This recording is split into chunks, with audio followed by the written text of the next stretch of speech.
On that beat, going crazy.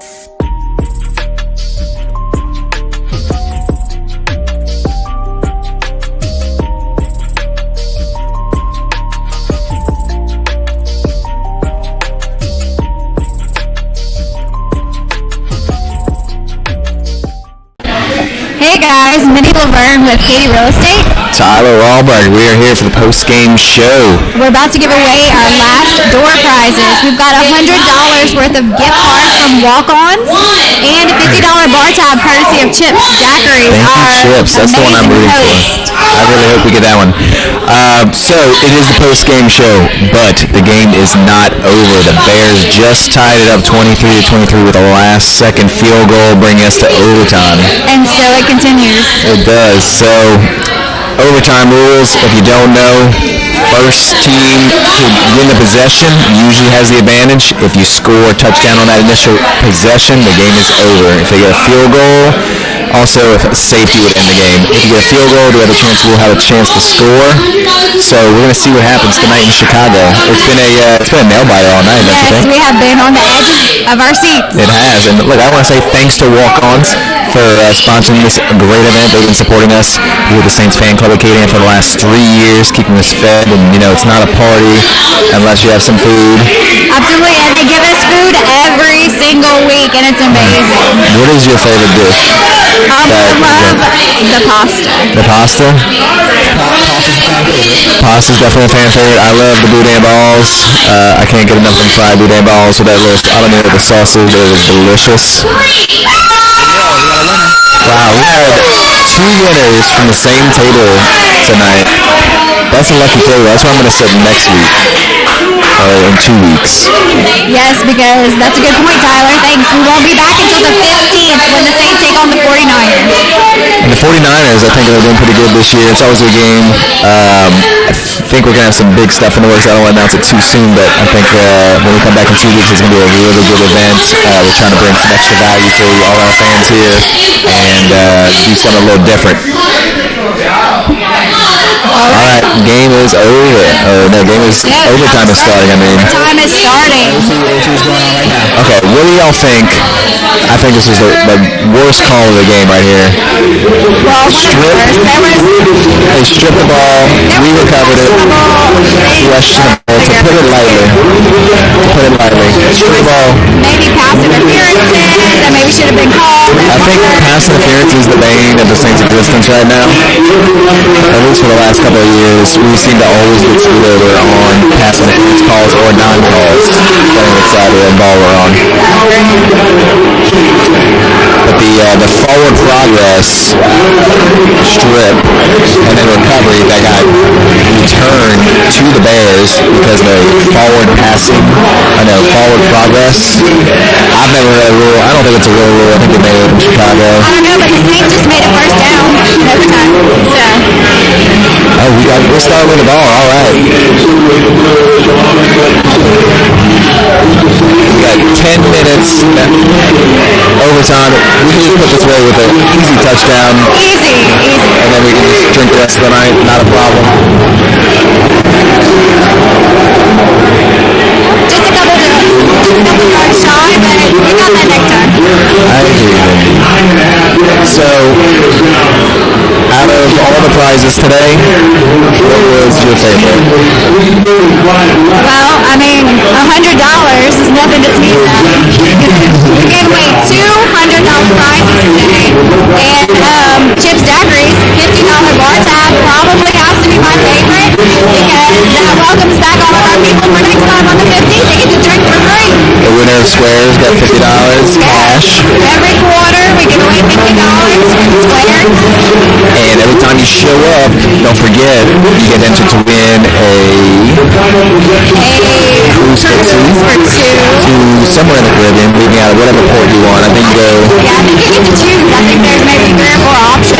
Yeah, you can go anywhere from between New Orleans and Galveston.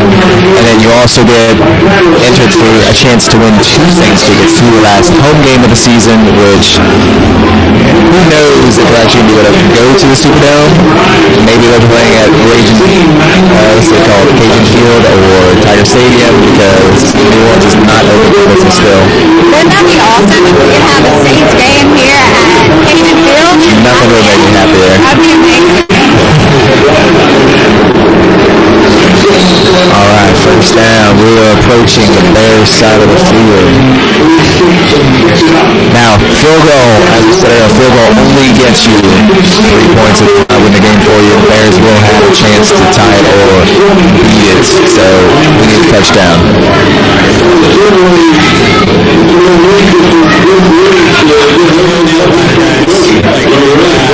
Real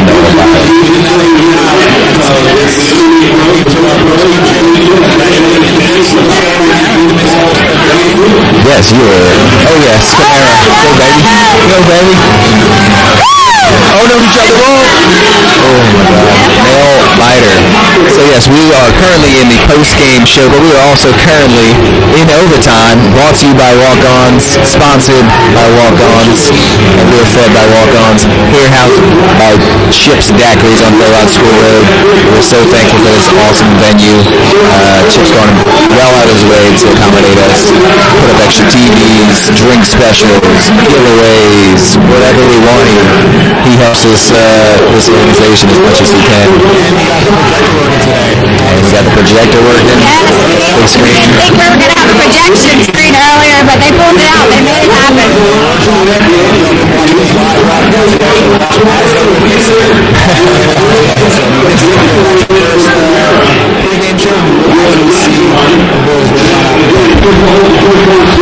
Whatever it takes.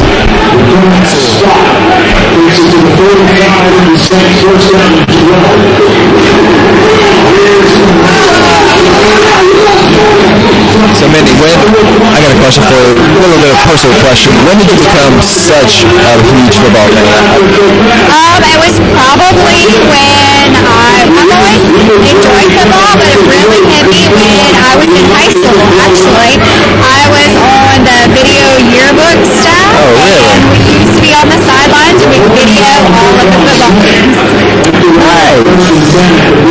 So, recording video, going to the games, you kind of fell in love with it, felt like you understood it and saw exactly what the hype was about. Right. Like I said, my parents were never really big football fans. I mean, watched the Super Bowl and maybe a few Saints games here and there, but I guess that's when I really got into it on my own, and then I dragged my husband back into it because he wasn't really a football fan anymore. So you brought your husband back into football. That sounds a little unconventional here in the South. Well, we do things unconventional sometimes. Sometimes unconventional is the best. What else do you do that's unconventional? I'm curious now. I'll put you on the spot here. I don't know. What is unconventional that y'all do that other people may do differently? I don't know, we just do life and whatever comes at us. We gotta complete Taysom Hill. Taysom Hill. Taysom Hill, what an athlete. What do you think of Taysom Really Hill? reliable. Oh, reliable. And it's funny that you say he's reliable because It's kind of the wild part too. Like, whenever things are in a tight spot, you put him in, and he usually seems to make it happen. he got so many weapons. Taysom Hill, actually, he was a quarterback at, I believe, BYU in college. He was a pretty phenomenal athlete there, too. But I think he spent a lot of time being injured in college, which is kind of surprising because in the pros, he's been extremely, like you said, reliable, has been healthy, has been an incredible weapon for us, versatile, playing on probably every different aspect of the Saints football team, from offense, I think maybe defense, but definitely special teams. He's on punting, Absolutely. I feel like he can cover everything. He's all over the field all the time. That opens up perfect, just like any real estate can handle all of your real estate needs. All real estate needs, that's right. You want commercial, you want land, you want a mobile home, you want a brand new build, you want whatever you want. We've got it. Every budget, every need. If you want to be an investor but don't want to bother with having to mess with tenants, finding tenants, collecting rent, evicting people, we have an excellent property management wing of our organization, which is the best in Acadiana. I use it myself. I've got now 5 doors under Katie Property Management, and that's why I'm able to be here with all you fine people having a good time, because I have no worries now that I have the leadership of Katie Management Property Management. So it's a good plug, but I use it, and I recommend it to all my friends and family. Yeah, it's definitely a stress reliever. Already being an investor, I mean, it's kind of worrisome already about, having to pay all the bills and managing and trying to come up with rent and working on any repairs, but property It's hard. It can be a lot, and I can talk about real estate all day, but when it comes to rental properties, if you have good tenants and a good property, it limits your problems, it limits the phone calls you get. But a bad property and bad tenants, really, it's going to make you wish you had property management to field those phone calls and field all those issues. And that's another thing our property management team does as well, that will screen. Yes, definitely screen thoroughly, background checks, credit checks, gut checks, because personally, when I'm screening tenants, I usually have a pretty good gut feeling of whether or not they can be a good tenant, pay their bills on time or not. That's right.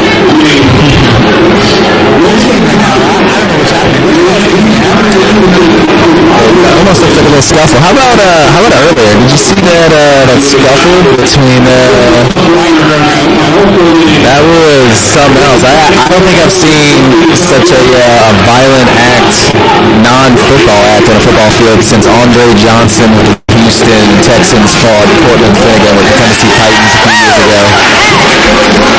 At least this time the helmet stayed on, but there was definitely some open hand punches being thrown at helmets, which personally I've never understood. I understand the angle behind it, but you're not going to win that battle, especially when you get kicked off the field. You just look like an idiot.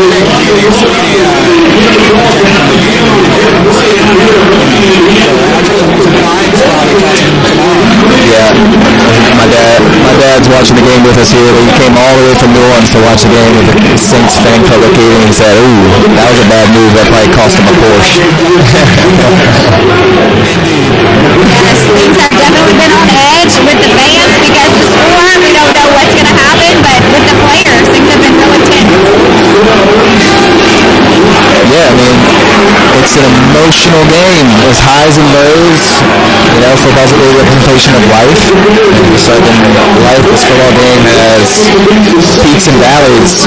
They have to overcome it. It's incredible how these professionals are able to overcome and persevere through different things that come up throughout the course of the game and keep fighting, never giving up. I mean, I always find that battle, that back and forth is amazing. True professionals to be able to put your emotions aside and just keep working, doing your job. That's why they make the big bucks, and that's why we're watching them. That's right.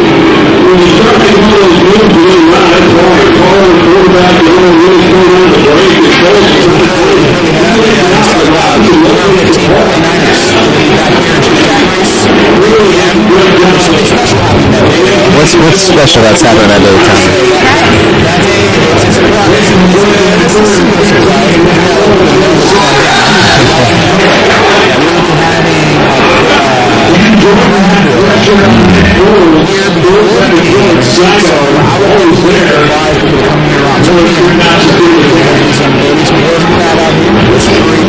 Oh my God, a free crab boil. How are we even pulling that off? Saints Fan Club member,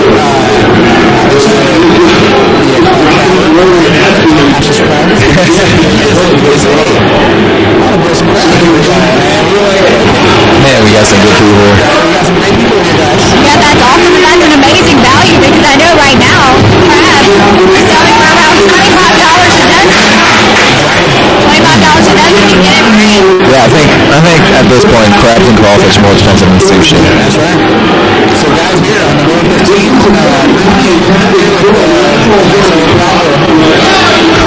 Now, I love crabs and I love crab boils, but I gotta have the fixins. Are we gonna have some potatoes, some corn, some dip? I don't know. We have to talk to Walk Ons about that. Walk Ons will be here again this year, and they will be providing amazing food as usual.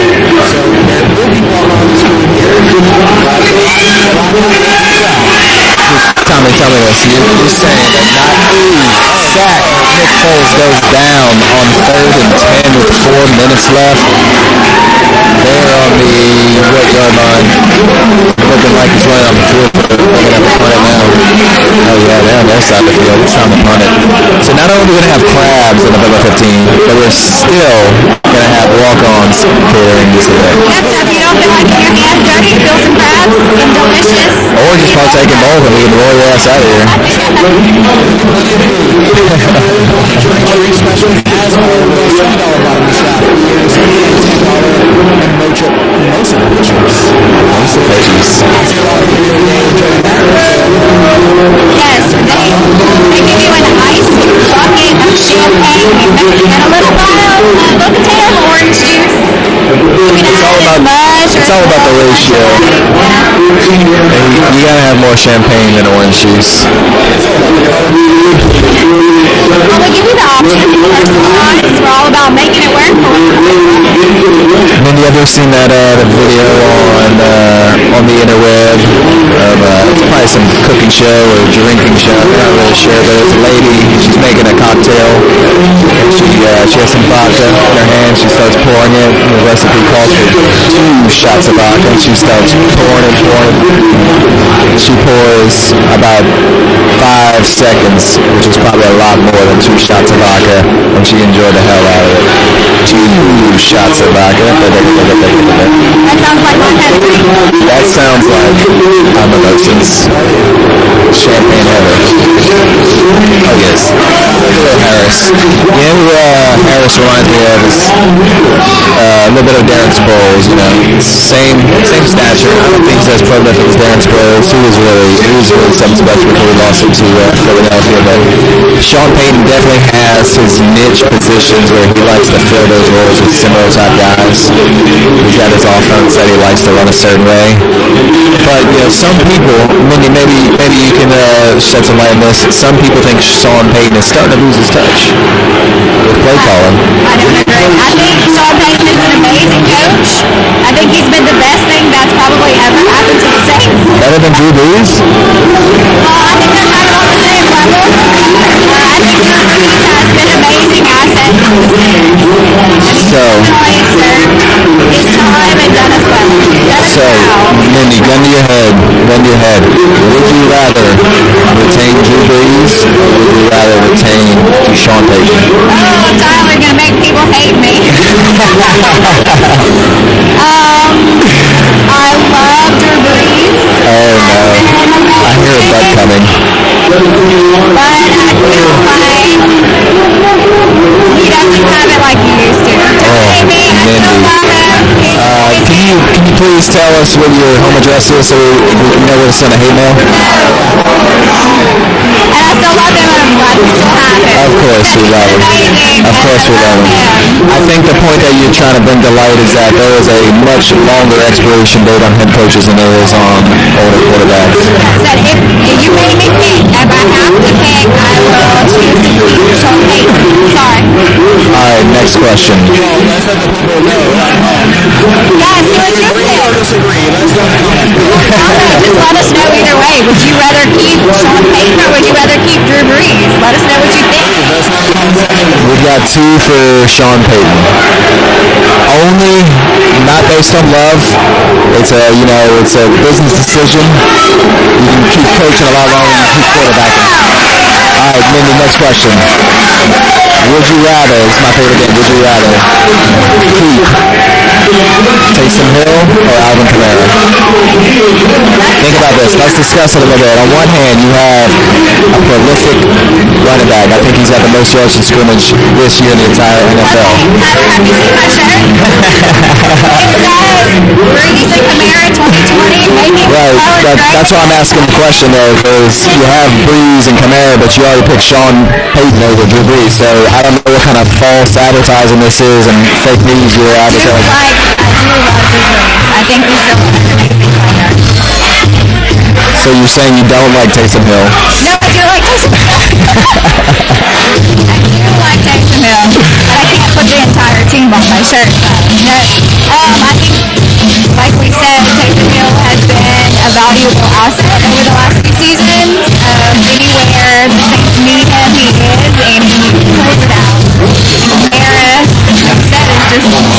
He's young, he's strong. He's got style, pizzazz. Yeah, he's got it. I mean, there's nothing to not We like about don't know exactly what it is, but he's got it. So, let me ask you this. Taysom Hill, do you think they're grooming him to replace Drew Brees? Do you think that's a viable replacement for Drew Brees? I don't know. I mean, when Drew Brees was out, we had Teddy Bridgewater who carried most of the load. And we haven't really seen Taysom as full-time quarterback. That's true. So unproven in a full-time role. We were spoiled having Teddy and Taysom last year. Teddy worked himself out of a backup role and into a starting role with the Carolina Panthers. And Congratulations. We're sorry to lose him, but he earned it. We were sad to see him go. We couldn't afford to keep him there. And I actually don't even know who our backup is at this point. But I do like Taysom. I agree with your sentiment. We haven't seen him in a full-time role. I don't know if he is built to be a full-time quarterback in the NFL. We know he is a prolific athlete and can fill any role. So I wouldn't bet against him, but unproven. So, if you had to choose and put you on the spot, Taysom Hill or Kamara? Alvin Kamara.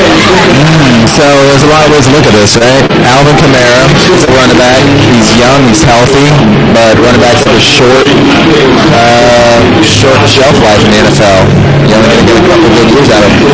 But Taysom Hill, he went to BYU. I think he's a little older. I think he might be around 27, 28. He might not have that many years left either. But that being said, I don't know. It's a tough call. It's a tough call. Question. Why would you ask me a question like that, Millie? You're a horrible person. I think I'd have to go Kamara as well. You just can't trade away an Alvin Kamara. You don't find them every day. And it's weird. I was talking with, with Charles earlier. It's weird how some players transition to the NFL and do better than they did in college, like Kamara, like Tom Brady, even Drew Brees. Drew Brees was, I believe, the 32nd pick in the second round, I think around 2007 or so, and undersized quarterback, good in college. He went to college at Purdue, but being limited at that kind of school, who knew that he would be one of, if not the best quarterbacks in the history of the NFL? Same goes for Alvin Kamara. No one really knew who he was in college. Went to Tennessee, didn't play very much there, which is probably a good thing. Now looking at him being in the NFL, he hasn't had nearly as many hits as a seasoned college player. And so, what is the transition that makes a player like that successful in the NFL when he didn't do much production in college? And then you look on the flip side, someone like Leonard Fournette, who was a prolific player at LSU, who's also from New Orleans. I like to say I'm from New Orleans. Went to St. Aug, did an amazing job at LSU, and has just not had the same momentum, the same steam in the NFL as Alvin Kamara. So what do you think is the difference maker there, Mindy? I don't know. You never know. I mean, you brought up an excellent point. I mean, you have these amazing college athletes. I mean, they all are amazing college athletes, but they're superstars. And you just automatically assume that they're going to go on and be superstars in the NFL, but it doesn't always turn out that way. Does not always happen. I mean, I don't know if it has something to do with the play time, and maybe they're more injured, maybe they're more worn out, maybe they're more tired, I don't know. Or it might be something as they've had so much hype, maybe they just don't work as hard whenever they get to the big show as So you think all those dollar signs change them? So it's maybe it's money, maybe it's not, the skill set just doesn't translate as well. I want to talk about first and 10. So I was a kicker in college. I played at UL as a kicker. And look at Alvin Kamara go. And I think we are so lucky with our kicker for the Saints, Will Lutz, who played at South Alabama, who is now in the Sun Belt. How lucky do you have a guy like Will Lutz? He had his first miss tonight. I think he had 29 straight field goals before missing tonight, bouncing it off the right upright. But no doubt a Pro Bowl player, an asset to the team. A lot of teams would be very happy to have a guy like that you can rely on. Yeah, not all NFL teams, like you said, are as fortunate as we are to be blessed with an amazing kicker. Yeah, he does miss sometimes, but overall, Will Lutz, I think he's probably been our most consistent kicker. We've had a lot of good kickers in the Saints history, and I think we're lined up now for a field goal already. Yeah, Will Lutz for the win, right? I said we're hoping for Will Lutz for the win right now. Could be his redemption. Because they've each had a possession, so now whoever scores. First sudden death at this point. Okay. Only a minute and 40 left in the first quarter overtime. So, and hopefully the last quarter right here will be done. Good. Come on, Will. Got it. Well, I'll talk about special teams. Let's talk about the other special team monster that we have on this team, which is Thomas Morstead. One of the most consistent aspects to our team in the last decade. You know, it's been 11 years since we won our last Super Bowl, and Thomas Morstead was part of that Super Bowl winning team. And we don't really have a lot of players from that team. I mean, just off the top of my head, the only check I can think of is Morstead and Breeze. Besides that, I think we have an entirely different team than we did in 2009. You're right, absolutely. I can't think of anybody else now that you mentioned it. Isn't that weird? I have somebody else that... Same jerseys, some different bodies, and different name tags on the back. And of course, they call a timeout, so now we have to wait even longer. Do you think icing the kicker works? Icing the kicker, for those of you who don't know, the kicker's going up to make a kick. The opposing team's coach calls a timeout to try and deter them and get them unfocused so they miss the field goal. Do you think that works? I feel like it does because a lot of times we'll see misses after. We got ourselves a victory. Yes, Saints win in overtime, 26-23. Hell yeah. Will Lutz went from missing earlier in the night to again winning the game for us. Congratulations, Will Lutz. To the Who Dat Nation. It's a good Sunday.